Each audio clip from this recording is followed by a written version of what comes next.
Good evening. I'm Teresa Skubik, and this is Forum Daily for Monday, March 31st.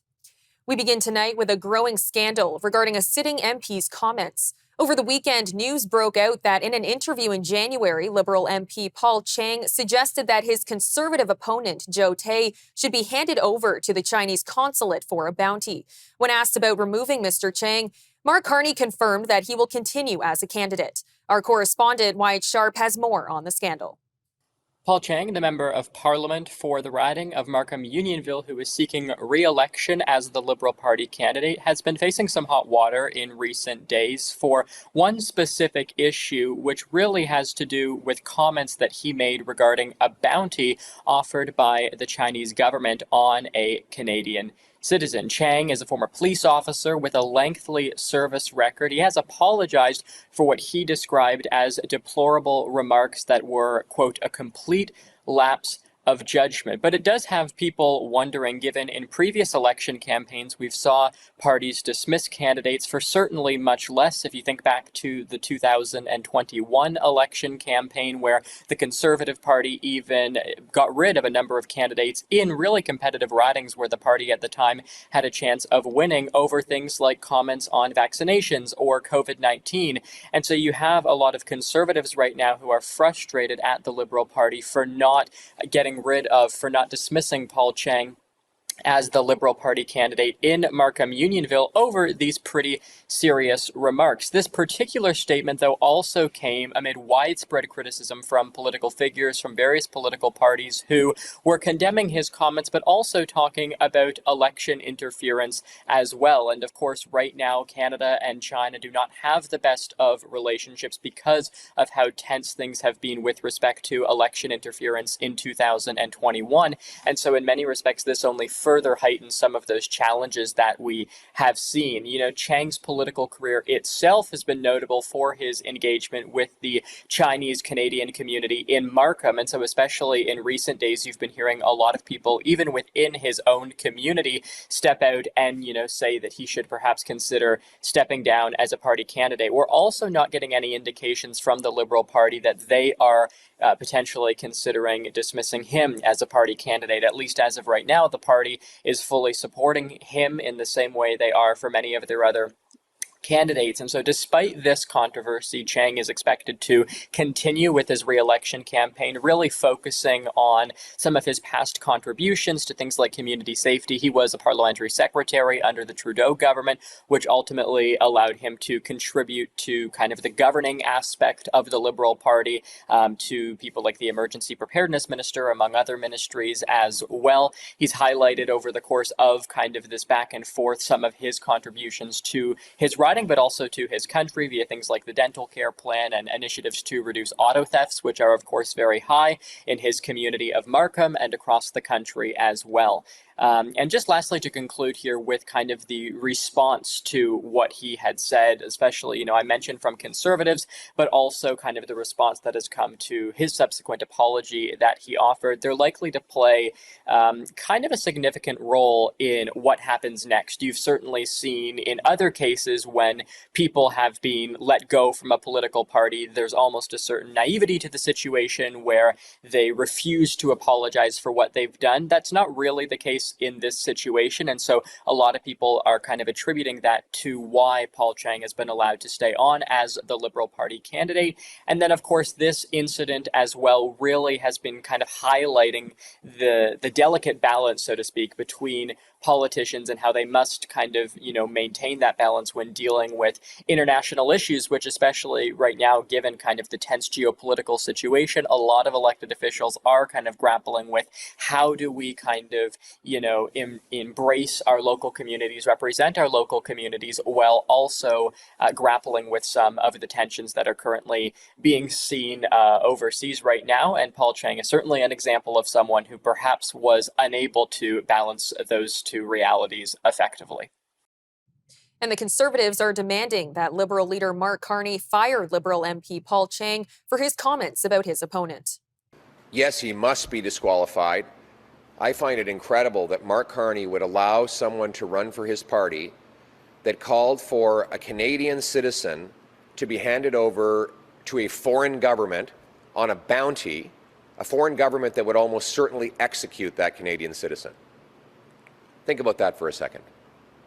We have a Liberal MP saying that a Canadian citizen should be handed over to a foreign dictatorship to get a bounty so that that citizen could be murdered. And Mark Carney says he should stay on as a candidate. What does that say about whether Mark Carney would protect Canadians? Mark Carney is deeply conflicted. Just in November, he went to Beijing and secured a $250 million loan for his company from a state-owned Chinese bank. He's deeply compromised, and he will never stand up for Canada against any foreign regime. Is another reason why Mr. Carney must show us all his assets, all the money he owes, all the money that his companies owe to foreign hostile regimes. And this story might not be entirely the story of the bounty and a Liberal MP calling for a Canadian to be handed over for execution to a foreign government might not be something that the everyday Canadian can relate to because it's so outrageous. But I ask you this, if Mark Carney would allow his Liberal MP to make a comment like this, when would he ever protect Canada or Canadians against foreign hostility?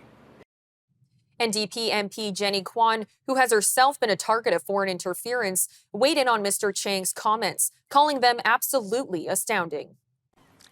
From my perspective, the comments from the Liberal candidate, Paul Chan, is absolutely astounding.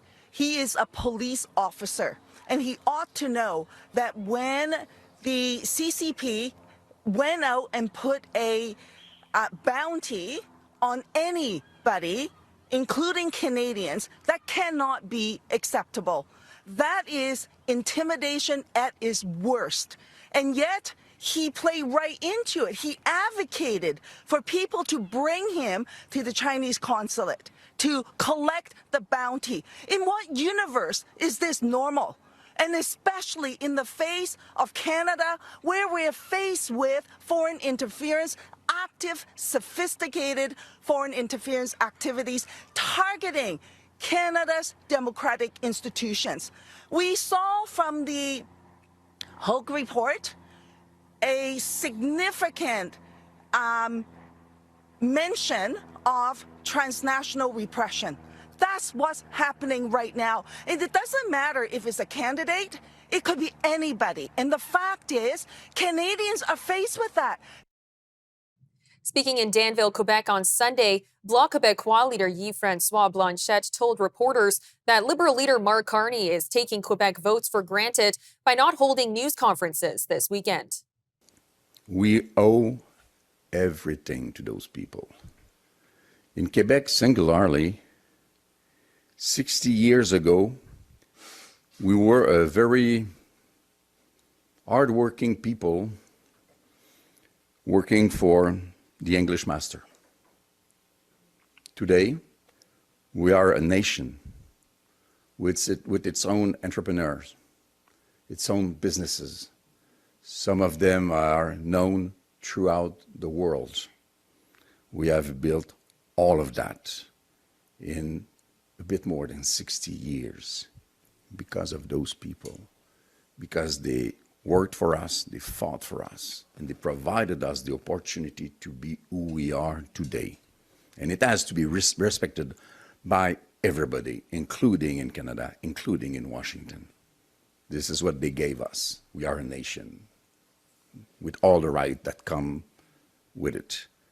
So we owe them at least to make them certain that their purchase power is protected, that their treatment by the state is respectful, that they are not treated by any candidate to the Prime Minister chair as a given vote. Whatever I say, they will vote for me.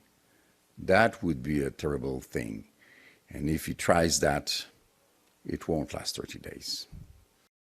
Quebec Premier François Legault believes Europe's rearmament presents an extraordinary opportunity for his province as it tries to diversify trade. He told a gathering in Hanover, Germany, that Europe plans to spend hundreds of billions of dollars on defense in the coming years, as the U.S. has signaled they may no longer be willing to protect Canada or the EU. The EU's chief executive has proposed an €800 billion defense plan that aims to lessen the impact of potential U.S. disengagement.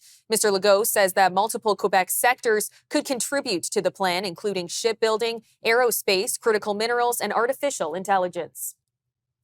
Coming up, it's day 9 of the federal election, and Andrew Perez will unpack some of the headlines. Now, last week, the Liberals were up 6 points. We've seen a bit of a narrowing over the weekend, anywhere between 2 points and 4 points up for the Liberals.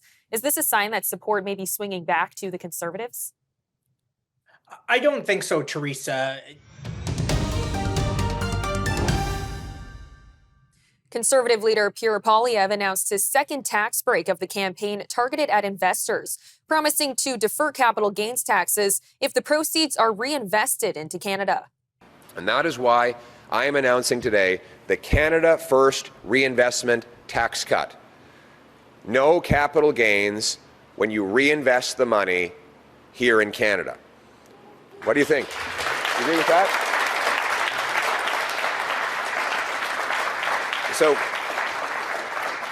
So let's go back to my example. The factory sells the land to the home builder. The home builder builds the homes. The factory takes the money and reinvests it immediately in an expansion, hiring more workers, adding more machines, creating more jobs, and helping us to become more independent. 100% of their sale proceeds will go back into that reinvested factory, which means they'll be able to grow more and faster. Or think of companies that have invested abroad. This would allow them to sell those foreign investments and bring it home tax-free. Think of a retiring deli owner who sells his deli and he wants to put the money to work in a safer and more secure, less active investment, the Canadian stock market, money that will then flow into companies that hire workers in this country. Well, he will be able to do that. At the end of the day, this will mean more investment. This will be like economic rocket fuel for Canada to put us in liftoff. We will soar above the Americans. We will reverse the lost Liberal decade, and make this country boom.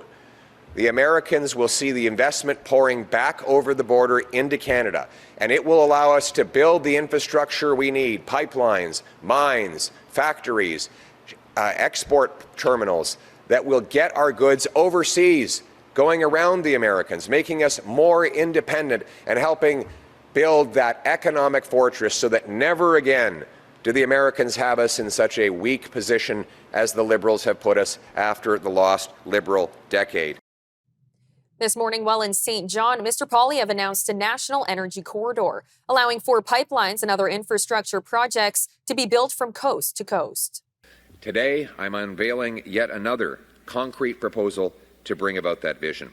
Today, I'm announcing the Canada First National Energy Corridor, a pre-approved corridor that will allow our incredible businesses to build pipelines, transmission lines, rail lines, and countless other kinds of infrastructure that we need to break our dependence on the Americans, ship our resources to ourselves and overseas markets, bring home powerful paychecks for our country, and stand up for ourselves in a position of strength. Also this morning, Prime Minister Mark Carney made an announcement to deal with the ongoing housing crisis. We used to build things in this country. After the Second World War, Canada faced a housing crisis. The government built prefabricated homes that were easy to assemble and inexpensive. And those homes are still here 80 years later. Now we're in another housing crisis. And it's time your government got back into the business of building affordable homes. We will build new homes for Canadians at a pace not seen since the Second World War. We'll build a Canada you can. And with the campaign in its 9th day, we're now joined by Liberal strategist Andrew Perez. Andrew, thanks for being back with us. Great to be here. Now, last week, the Liberals were up 6 points. We've seen a bit of a narrowing over the weekend, anywhere between 2 points and 4 points up for the Liberals. Is this a sign that support may be swinging back to the Conservatives? I don't think so, Teresa. This was always going to be a relatively close race, but what we've seen in the first week is the Liberals clearly out in front. The CBC poll tracker, which is an aggregate of all the public opinion polls currently out in the field, currently shows the Liberals with a 4.5 lead over the Conservative Party and very likely to form a majority government. Now, we're just over 1 week into this 5 week campaign. The dynamic could change, but at this point in time, the Liberal Party is comfortably ahead in most polling. And what's your take on Prime Minister Carney's call with President Trump, given that Trump appeared to speak rather highly of him? Yeah, I think no doubt that that was a successful first telephone meeting between President Trump and Prime Minister Mark Carney. At the end of the day, in the last month, we have heard President Trump double down on referring to Canada as a 51st state, referring to Governor Trudeau. None of that language was referenced in Mr. Trump's post to Truth Social. And he said that he had an extremely productive meeting with Prime Minister Carney. Now, look, I'm under no illusions. We are not negotiating or dealing with a conventional US president, and we can take nothing for granted. And I do believe that Mr. Carney's tough talk will be valuable. But I was encouraged, first and foremost, as a Canadian citizen, to hear that it was a productive meeting and to hear that there was a respectful tone there. Well, last week, Donald Trump came out and said that he would prefer to work with the Liberals because they're easier to deal with. Do you think that him now speaking highly of the phone conversation he had with Mark Carney is playing hand in hand with him almost wanting a Liberal government opposed to a Conservative one? You know, I'm not sure that Mr. Trump has a preference either way. I know he said that. There's been some speculation as to whether he may have been set up to make that remark to potentially actually help the conservatives who don't want to be seen as tied to Trump. So I would say that Trump really has no preference at the end of the day. If anything, he does have a lot more in common with the conservative leader when it comes to public policy. So I wouldn't take those comments too seriously. At the end of the day, whomever wins this election is going to have to deal with the Trump administration. And I would rather have someone that's already established a respectful and working relationship like we've seen. And so I think that bodes well for Mr. Carney and his leadership ability to go toe to toe with the Trump administration. Well, the Conservatives are citing new reporting that alleges that Mark Carney plagiarized parts of his PhD thesis. What should we make of this attack? I think this is a hit job on Mr. Carney in the first week of this campaign, in which the Conservatives are trailing. The campaign is not going well. Some have suggested it's in free fall with sniping within Conservative ranks. And I think that this accusation is an attempt to change the channel. Mr. Carney's doctoral supervisor from 1995 at Oxford University, Margaret Mayer, put out a statement saying that Mr. Carney's nearly 300-page thesis was in good academic standing. There was no plagiarism in that thesis, and that in fact it exceeded the academic expectations at the time and set him apart from his academic peers. So I think we need to move forward, stop attempting to character assassinate a candidate, and move on with this campaign and get down to the real issues. Well, another attack that the Conservatives have pointed out is that Mark Carney is adopting many of their policy proposals on key policies like carbon tax and the capital gains tax hike. Are they right that he's simply copying and pasting their ideas? I don't think that's a fair characterization, Teresa. Mr. Carney was clear throughout the the 7 to 8 week leadership campaign earlier this year that he represented change when compared to Justin Trudeau. He was clear that he was going to scrap the consumer carbon tax, that he was going to reverse the changes to the capital gains inclusion rate. And so this is still a Liberal government, but it's under new leadership. And he's acknowledged the past failures of the government and really clearly articulated where he's different. And so I don't think it's a fair criticism. Now, I have to ask about Paul Chang's comments about having his opponent taken to Chinese consulate for a bounty. Now, what's been your reaction to these comments? I mean, these comments from this Liberal candidate, even though they were made as a joke, were absolutely unacceptable. They should never have been made. The Liberal Party of Canada, this government, Mark Carney, takes foreign interference and dealing with the Communist Party of China is not a joke. These are extremely serious issues, and so I'm glad that the candidate has put out an official apology and really taken those remarks back, because they're absolutely unacceptable and they have no place in a Canadian democracy and in an election campaign. Now, he's tried to take back that comment and he's apologized, but should Mark Carney remove Paul Chang as a candidate for those remarks alone?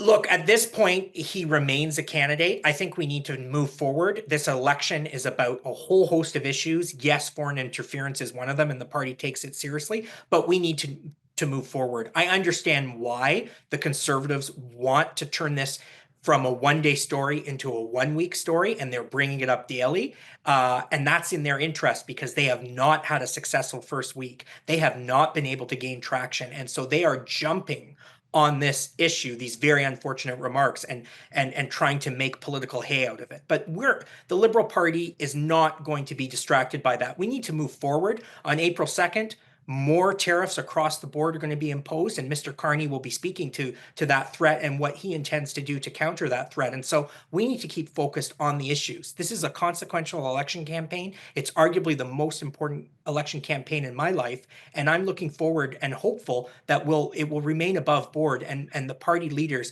will stay focused like a laser on the issues that matter most to Canadians. Well, Andrew, thank you so much for the time today. Thank you, Teresa. Take care.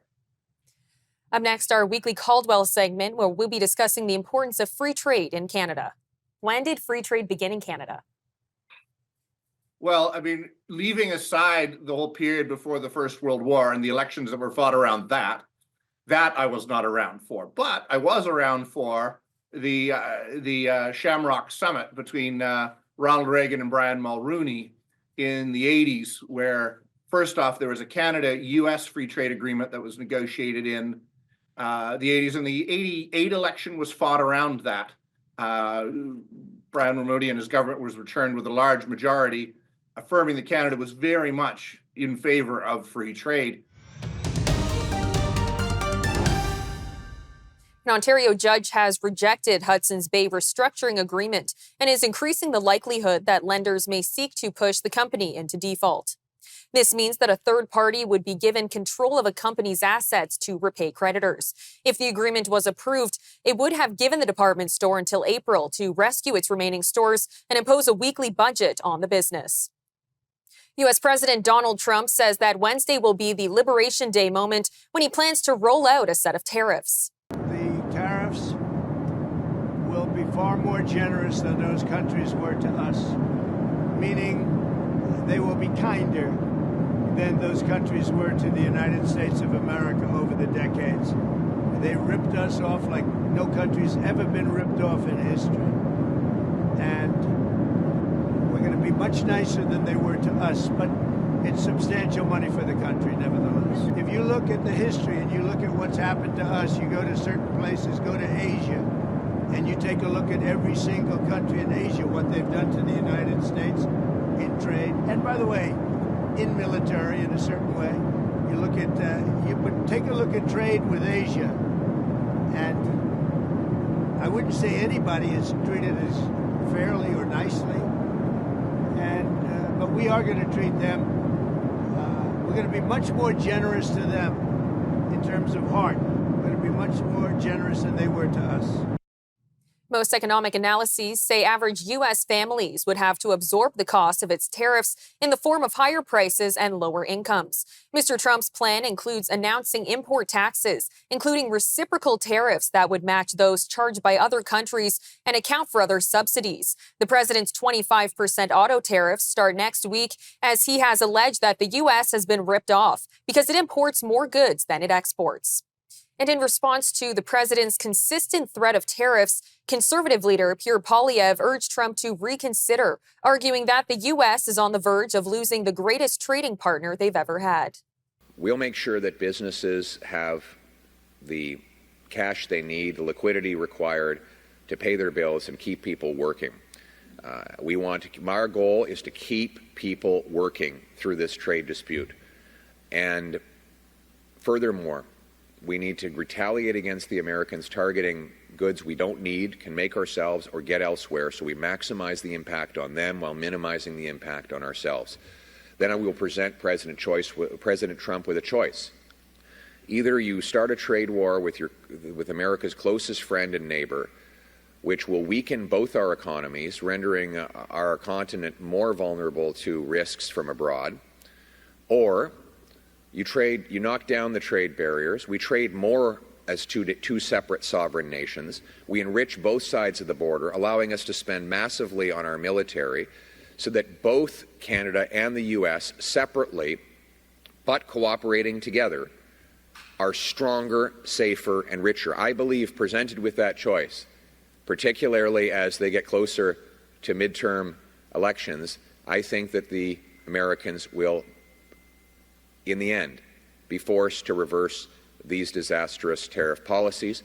But we can't rely on the Americans to determine our economic destiny. Your question, it contains in it the problem.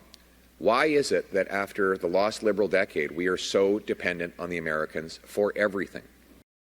And with that long-standing trading relationship on the brink of collapsing, we thought it might be worthwhile to take a step back and look at Canada's history of free trade and the importance of continued free trade moving forward. Joining us now to discuss the history and importance of free trade is Brendan Caldwell, Director at Caldwell Securities Limited. Brendan, thank you for joining us today. Thank you. So we've gone from often talking about what young people should do to a topic that I actually would know something about, which is history, simply because when I was young, it's what we called current affairs. Well, let's talk about the history. When did free trade begin in Canada? Well, I mean, leaving aside the whole period before the First World War and the elections that were fought around that I was not around for. But I was around for the Shamrock Summit between Ronald Reagan and Brian Mulroney in the 80s, where first off, there was a Canada-US free trade agreement that was negotiated in the 80s, and the 88 election was fought around that.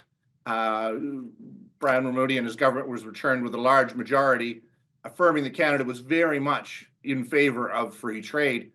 I think the first US-Canada free trade agreement came into effect beginning of 1989, and then in the early 90s, maybe 94, Mexico was added to that, to the North American free trade agreement, which has been the largest trading agreement in the history of the world. It's bigger than anything that's ever existed. I know I'm sounding like the president right now, but it really is. If he wants to talk about huge, massive, important, this is, I mean, the Canada-US trading relationship is the largest two-country trading relationship that's ever existed in the history of the world. Now, you believe that free trade has been good for everyone worldwide. Tell us how. It's been good for hundreds of millions and probably billions of people. When I was young, there were a lot more tariffs in the world. Now that I'm older, 40 years of increasingly free trade has been instrumental in lifting hundreds of millions of people out of poverty. I mean, when I was young, East Asia were developing countries. Now they are, if not first world countries, darn close. Japan is, totally a developed country. China has come very far along since being brought into the World Trade Organization. Vietnam, India has hundreds of millions of people have joined the middle class in India over the last decades, and all of that has been attributable to a more closely tied trading relationship. And I do think it's good for the world, if for no other reason that, and it may seem twirly mustached Disney villain, but if you're doing business with somebody, if you have an economic relationship with somebody, if you're getting goods and services from somebody, or if somebody's paying you for your goods and services, you care that they're doing well. Where there are countries where we don't have economic relationships, like much of Africa, the developed world, from the time of Romeo Dallaire to the present, hasn't nearly cared as much about sub-Saharan Africa because we don't have trading relationships with them. And that's been part of Africa's tragedy. So to the extent that countries are able to join the organization, the world community of trading nations, their countries have been better off, Canada included. And amid all the uncertainty of when the tariff war will end and the extent of its ramifications, small businesses are worried about losing customers due to having to adjust their prices. What advice do you have for them? Well, I think according to Mr. Polyev, it's not a trade war, it's a trade dispute. We're having a trade dispute with the Americans, which might be probably worthwhile in downgrading the rhetoric. We've always felt that small business should have some money set aside from their business. Because there are crises and there are opportunities, and this is going to be both. There's going to be danger and there's going to be an opportunity in this moment, because there will be businesses that go under as a result of this. We are very dependent on U.S. trade. We need to be less dependent. And hopefully there will be a transition both between more interprovincial trade and more international offshore trade.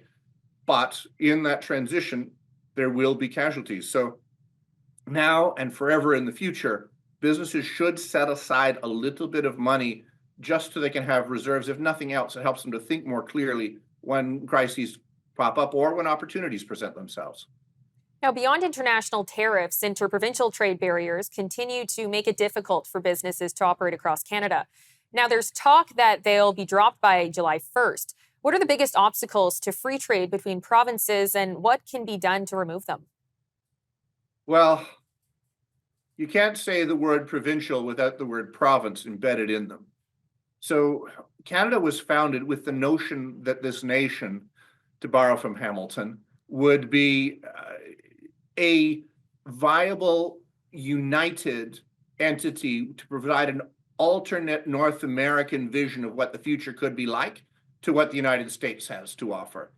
To say that we are a unique nation by virtue of the fact we're not American, I think it's a fair statement, because there's an awful lot about us that is just different in terms of the value between Toronto to Vancouver to Montreal to Victoria. We actually have more in common in what we think is important. So to borrow from Quebec, who wanted long ago to be maîtres chez nous, to be masters in our own house, we have been so reliant on the Americans. To be masters in our own house, we have to be a house united.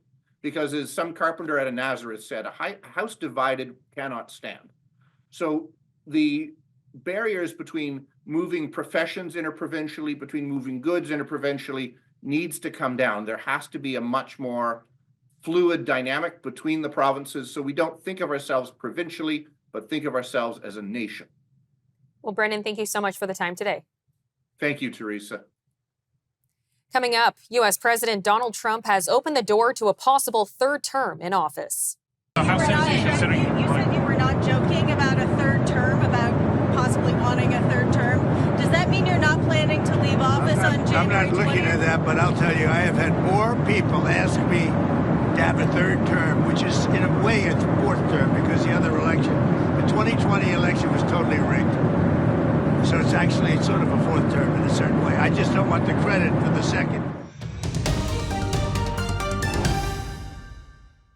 NDP leader Jagmeet Singh announced his party's plan to give first-time homebuyers who qualify for a mortgage access to publicly backed, low-interest, fixed-term loans. Large corporations have been receiving low-interest loans from the federal government. Liberals and Conservatives have been giving them low-interest loans for a long time, but they haven't been helping a first-time home buyer buy their home. I think that's wrong. So that's why today I'm announcing our plan to give first-time home buyers public-backed, low-interest, fixed-term loans to buy their first home. This would make a huge difference in people's lives. They'd be able to have affordable loans so they can actually buy their first home. If you think about it, just a 5% difference on an interest rate could save families as much as $9,500 over 5 years. That's more money to buy your groceries, more money to save up for the things that you need. That's our plan, a plan that's in it for you. It's never been done before, but if we can give loans to large, wealthy developers to buy buildings, to buy homes, why can't we give everyday families a break? Why can't we help out everyday families buying their first home? Donald Trump said on Sunday that he's not joking about trying to serve a third term. The clearest indication he is considering ways to breach a constitutional barrier against continuing to lead the country after his second term ends in early 2029. He elaborated to reporters on Air Force One from Florida to Washington that, quote, "I'll tell you, I've had more people ask me to have a third term." You said you were not joking about a third term, about possibly wanting a third term. Does that mean you're not planning to leave office on January 20th? I'm not looking at that, but I'll tell you, I have had more people ask me to have a third term, which is, in a way, a fourth term, because the other election, the 2020 election was totally rigged. So it's sort of a fourth term in a certain way. I just don't want the credit for the second, because Biden was so bad. He did such a bad job. And I think that's one of the reasons that I'm popular, if you want to know the truth. I think I'm popular because we've done a great job. I think we've had the best almost 100 days of any president. And most people are saying that. The Constitution limits a president to 2 terms.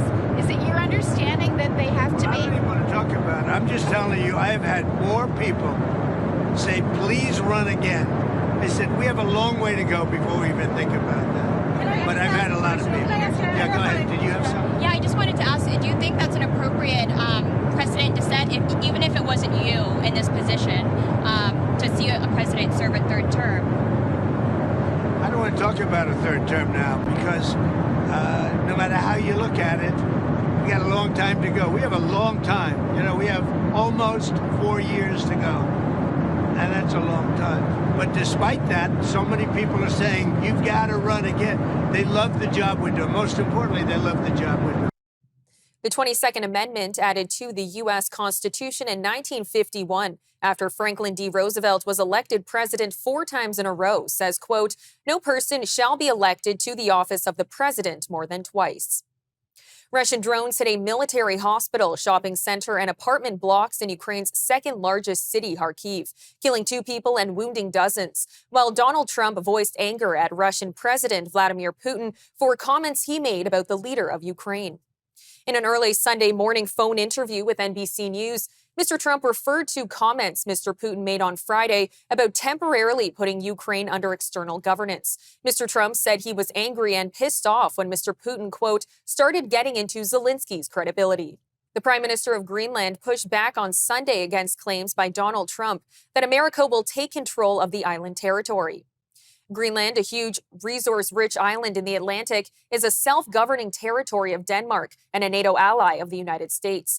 Mr. Trump wants to annex the territory, claiming that it's needed for national security purposes. Jens Fredrik Nielsen said in a Facebook post that, quote, "President Trump says that the United States will get Greenland. Let me be clear. The United States will not get it. We do not belong to anyone else. We decide our own future."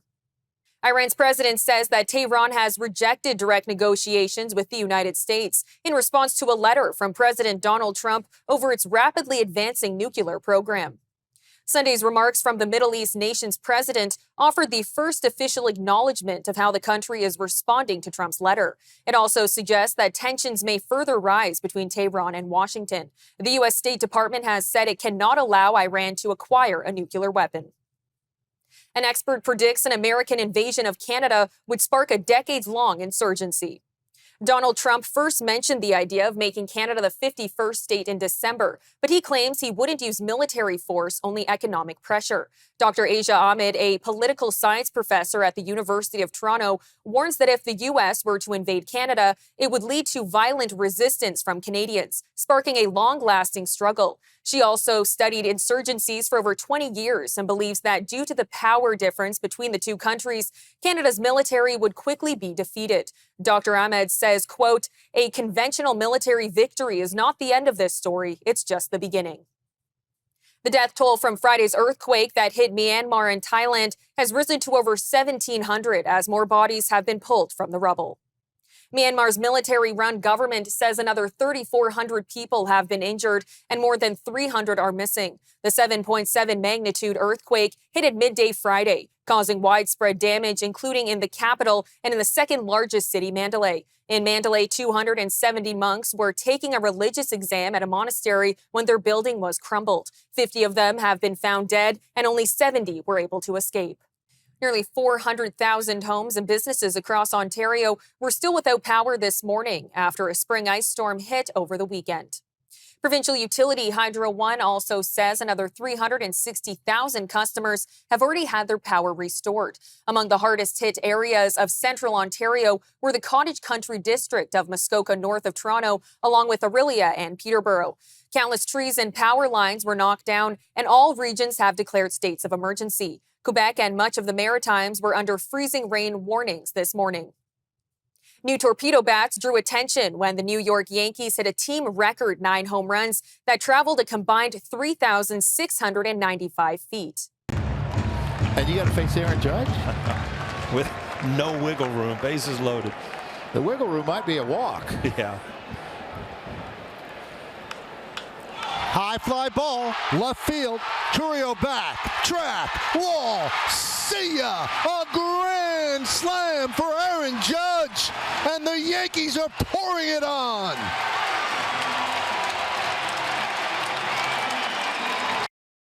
Five players homered in New York's 20-9 defeat over the Milwaukee Brewers on Saturday. The bats use a strikingly different model in which wood is moved lower down the barrel after the label and shapes the end a little like a bowling pin. The bats are allowed under Major League Baseball's rules. Washington Capitals forward Alexander Ovechkin scored the 890th goal of his career in an 8-5 loss to the Buffalo Sabres. He's now only 5 goals away from breaking Wayne Gretzky's all-time NHL record. 2 defenders. Van Riemsdyk to the front looking for an Ovechkin deflection that went high. Alex is still there. Score! He can see the mountaintop from here. We're at DEFCON 5.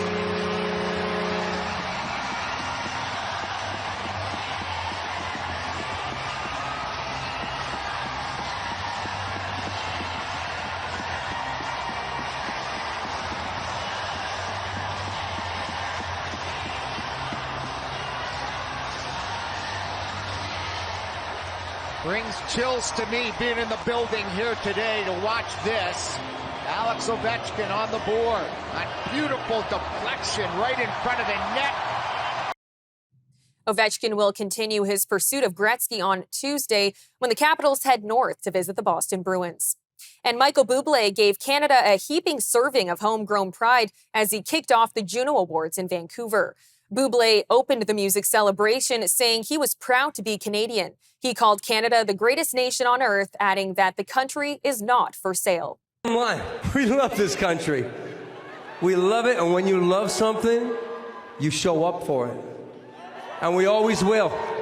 We will because we're formidable, because we're fearless, because we don't just acknowledge our differences, we embrace them.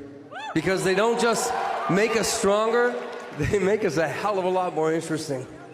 We're artists, we're teachers, we're healthcare workers, we're farmers, we're fishermen, we're the North, the Pacific, we're the Atlantic, we're the Great Lakes, we're the Rocky Mountains, and we are the wide open spaces.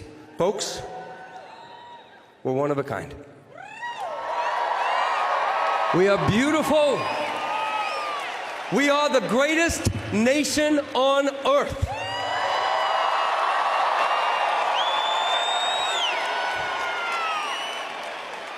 And we are not for sale.